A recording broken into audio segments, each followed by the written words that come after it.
The contractions started right after she threw my last bag onto the driveway. "Please," I begged, one hand on my swollen belly. "Jack, don't do this. I'm due in 3 weeks." But my husband just stood there, arms crossed, as his mother continued screaming from the doorway. "Gold digger, you thought you could trap my son with a baby? Get off my property before I call the police." 8 months pregnant, and I was being thrown out of my home because my mother-in-law, Margaret, convinced her precious son that I'd gotten pregnant to steal their family fortune, a moderately successful local restaurant chain. The truth was, I'd never wanted their money. I'd fallen in love with Jack when we were both waiters at their flagship restaurant. Back then, he was different, kind, loving, ambitious. But the moment we got married, everything changed. He moved us into his mother's mansion, quit his job to manage the family business, and slowly turned into his mother's puppet. "The baby isn't even his." Margaret's voice cut through the rain. "I saw those text messages on your phone." My heart stopped. The texts she found were from my twin brother, Tommy, who'd been helping me plan Jack's surprise birthday party. But Margaret had conveniently deleted the earlier messages that would have explained that. "Jack, please, I tried one last time. Those messages were from my brother. You've met him, you know." "Save your lies," he spat. "Mom showed me everything. You've been planning to take our money from the start. Well, guess what? The prenup means you get nothing. Good luck raising your bastard child alone." The door slammed shut, leaving me alone in the pouring rain. At that moment, another contraction hit, stronger this time. I fumbled for my phone with shaking hands, but it was dead. Of course it was. Margaret had probably planned this whole thing, waiting until I was vulnerable. Thankfully, Mrs. Chen from next door had witnessed everything. She rushed out with an umbrella, helped me into her car, and drove me straight to the hospital. "Those people are devils," she muttered in Mandarin, which she'd been teaching me. "But karma, it always comes back." I didn't know it then, but Mrs. Chen's words would prove prophetic. The baby came that night, a beautiful little girl named Sophie. When the nurse asked about calling my husband, I shook my head. There's no husband anymore. But I wasn't alone. My twin brother Tommy flew in from Silicon Valley the moment he heard, and he brought someone unexpected. His boss, the legendary tech investor Diana Chen. "Mrs. Chen next door is my aunt," Diana explained, sitting beside my hospital bed while Sophie slept peacefully in her bassinet. "She told me everything. And she also mentioned you're a brilliant software engineer working as a waitress." I blushed. It was true. I had a master's in computer science, but jobs were scarce in our small town. And then I'd fallen in love with Jack. "Show me your work," Diana said simply, pulling out a laptop. With Sophie sleeping soundly and Tommy keeping watch, I showed Diana the project I'd been coding in secret during my pregnancy. An AI-driven restaurant management system that could revolutionize the industry. The irony wasn't lost on me. I created it hoping to help Jack's family business. Diana's eyes widened as she reviewed my code. "This is exceptional. Why isn't this on the market?" Margaret said technology would ruin their traditional family business. I replied bitterly. She convinced Jack to shut down my project. Diana's smile reminded me of a shark. "Well, their loss is about to become our gain. How would you like to come work for me in Silicon Valley? Full benefits, on-site daycare, and I'll personally mentor you." I looked at my newborn daughter, then at the papers Tommy had already prepared, divorce filings, custody agreements, restraining orders against Margaret. A new life was waiting for us. When do we start? 5 years passed in a blur of coding, pitching, and building. Sophie grew from a tiny baby into a brilliant little girl who loved computers as much as I did. My restaurant management system, now called ServeSmart, exploded into a $100 million company. Forbes called me the woman revolutionizing restaurant tech. Diana became like a second mother, teaching me not just about business, but about standing up for myself. I thought I'd left my old life behind completely, until the day my assistant rushed into my office. "Ma'am, you need to see this." She pulled up a video on my computer. It was Margaret standing in front of my old home, which was now being sold for unpaid taxes. She was sobbing to a local news reporter. "My son's restaurant chain is bankrupt because of these big tech companies. That ServeSmart system destroyed our traditional business. And now I find out." She looked directly into the camera, and I could see the moment recognition hit her. Sarah, if you're watching this, we were wrong. So wrong. Please, we need your help." I sat back in my chair, touching the jade pendant Mrs. Chen had given me years ago. "Everything comes back around," she'd said. And now, watching Margaret beg on national television, I smiled. because she had no idea what was coming next.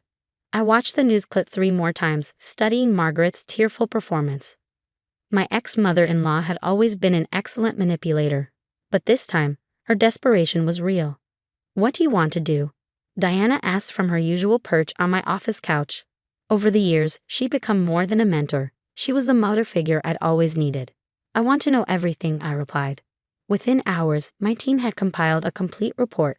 The truth was even better than I'd imagined. After ServSmart revolutionized restaurant management, Jack and Margaret's chain had refused to adapt. Their traditional methods, meaning Margaret's controlling micromanagement, had driven away customers and staff alike. They'd taken out massive loans to stay afloat, using their mansion as collateral. But here was the delicious part. Their biggest creditor was Chen International Holdings, Diana's company. "You knew?" I asked her. Diana's smile was pure mischief. "I've been buying their debt for years, waiting for the right moment. The house, the restaurants, everything, it's all yours if you want it." I looked at the photo on my desk. Sophie at her 5th birthday party last week, blowing out candles on a cake she'd coded herself using my interactive baking program. She had my brains and determination, but she'd inherited Jack's dark hair and eyes. Not that he'd know. He hadn't tried to contact us once in 5 years. Set up the meeting, I decided. 2 days later, I walked into my old home. The grand foyer that had once intimidated me now seemed shabby, the marble floors scuffed, the crystal chandelier dusty. Margaret and Jack sat in the formal living room, both looking aged beyond the 5 years that had passed. "Sarah." Margaret rushed forward, arms open, but stopped when my security team stepped in. "We've missed you so much." Jack couldn't even meet my eyes. You look good." "Success does that," I replied coolly, sitting down. "Unlike bankruptcy, which is why you're here." "Please," Margaret's voice quivered, "we need help. The restaurants are failing, we're about to lose everything." "Like how I lost everything?" I interrupted. "When you threw your pregnant daughter-in-law out in the rain?" "We were wrong," she wailed. "Those texts really were from your brother. We found out too late. We tried to find you." "No," I corrected her. "You tried to find me after my company was featured in Forbes. After ServSmart became a $100 million success. Not when Sophie was born. Not on her 1st birthday. Not when she started school." Jack finally spoke up. "Sophie, is she? She's brilliant. No thanks to you." I pulled out a folder. "Here's what's going to happen. Chen International Holdings owns all your debt. You have 2 choices." Their eyes locked onto the papers as I continued. "Option 1, we foreclose immediately. You lose everything. Option 2, you sign everything over to me. The house, the restaurants, everything. In exchange, you get jobs." "Jobs?" Margaret looked confused. "Yes, entry-level positions at ServSmart. You'll learn our system from the ground up. Starting salary is $30,000 a year. Take it or leave it." "That's blackmail," Jack protested. "No," Diana spoke from the doorway, making them jump. "That's business. Something you both should learn about." In the end, they signed. What choice did they have? The next day, Margaret started her new job as a receptionist at ServSmart's local office. Jack became a junior data entry clerk. The woman who had once ruled her restaurant empire with an iron fist now answered my phones. The son who had chosen his mother's lies over his pregnant wife now spent his days in putting numbers into the very system he'd once rejected. But the real justice came 3 months later. "Mommy, who's that lady?" Sophie asked during our office's Bring Your Child to Work day. She was pointing at Margaret, who was watching us with tears in her eyes. "Just another employee, sweetheart," I replied loud enough to carry. "Come on, let's go to Mommy's office and work on your coding project." As we walked away, I heard Margaret's muffled sob. She'd lost not just her wealth and status, but any chance of knowing her granddaughter. Just like they tried to take everything from me, they'd ended up losing everything themselves. Mrs. Chen had been right about karma. The following week, I donated the mansion to a charity that helps pregnant women in crisis. The restaurants were renovated and reopened as training facilities for underprivileged youth interested in technology and hospitality. Margaret and Jack watched it all from their tiny rented apartments, powerless. Sometimes during board meetings, I catch Margaret staring at the large family photo on my wall. Sophie and me with Diana and the Chens, all of us laughing during our last vacation. She sees what she could have had if she'd chosen love over greed, truth over manipulation. But as Diana always says, success isn't just about making money. It's about proving them wrong by doing right. And watching my daughter grow up strong, loved, and free from toxic influence. That's the sweetest revenge of all.